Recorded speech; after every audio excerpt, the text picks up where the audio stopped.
Soal nomor 24. Sebuah kapal bermuatan bersandar di pelabuhan air, lautnya tenang, tidak ada ombak. Ketika kapal kosong akibat naik turunnya seorang polisi, waktu periodenya sebesar T0. Ketika kapal berisi beban penuh, waktu periode naik turunnya sebesar T1. Berapakah perbandingan massa beban dengan massa kapal? Baik, ini kondisinya ada dua.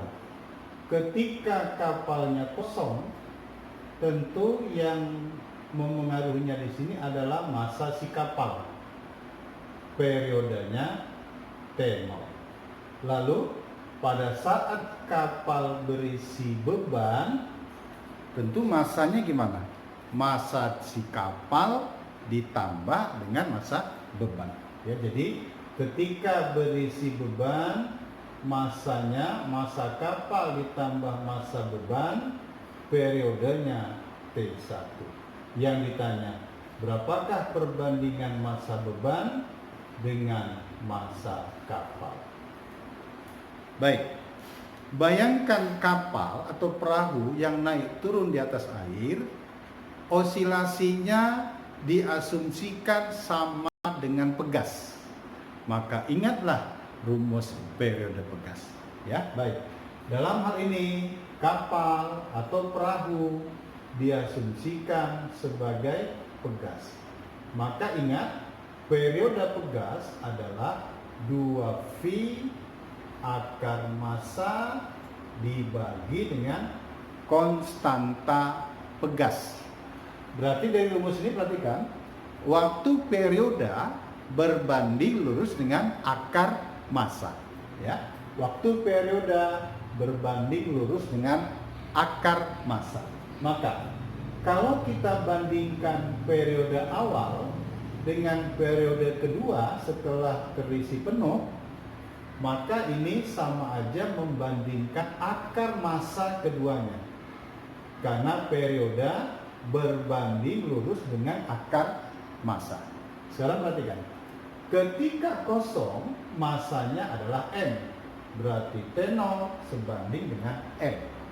Pada saat terisi beban, massanya adalah M dijumlah dengan M beban.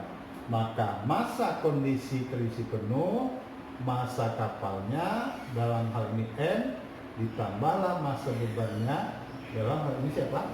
MB. Bisa ya? Periode berbanding lurus dengan akar massa. T0 ketika kosong sebanding dengan akar massa kapal. T1 ketika terisi beban sebanding dengan akar massa kapal ditambah massa beban. Baik, karena ditanya massa itu adanya di dalam akar. Hilangkan akarnya. Caranya gimana? Kuadratkan variabel sebelah kiri, lalu kuadratkan juga variabel yang ada di sebelah kanan.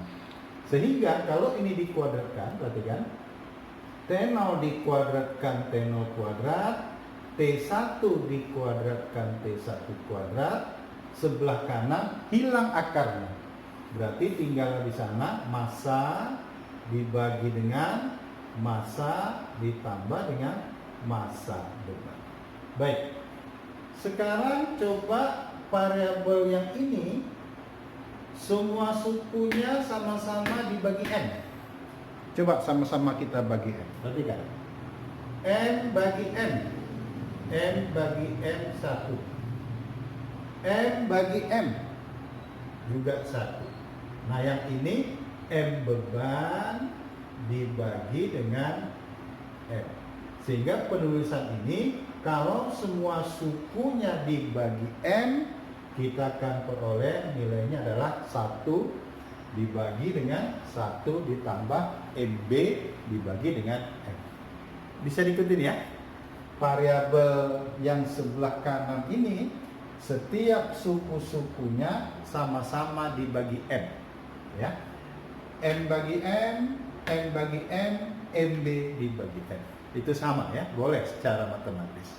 Baik, sekarang coba ini kita kali silang. MB per M tambah satunya pindahkan ke kiri. Ya, maka kita akan peroleh, bayangkan, ini kita pindahkan ke kiri, berarti 1 ditambah dengan MB dibagi M samakan dengan yang ini kali silang ke atas. Maka kita akan peroleh T1 kuadrat, betul ya, dibagi dengan T0 kuadrat. Nah, mengingat yang mau dihitung adalah MB per N, satunya pindah ke kanan, maka kita akan bisa tulis M beban dibagi M perahu atau M kapal sama dengan apa? T1 kuadrat dibagi T0 kuadrat, ini pindah ke kanan, dikurang dengan 1. Jadi kesimpulan jawabannya apa? Kesimpulan jawabannya adalah pilihan C. T1 kuadrat dibagi T0 kuadrat dikurang dengan 1. Bisa diikutin ya? Jadi diasumsikan kapal mirip dengan pegas, maka ingatlah rumus periode pegas.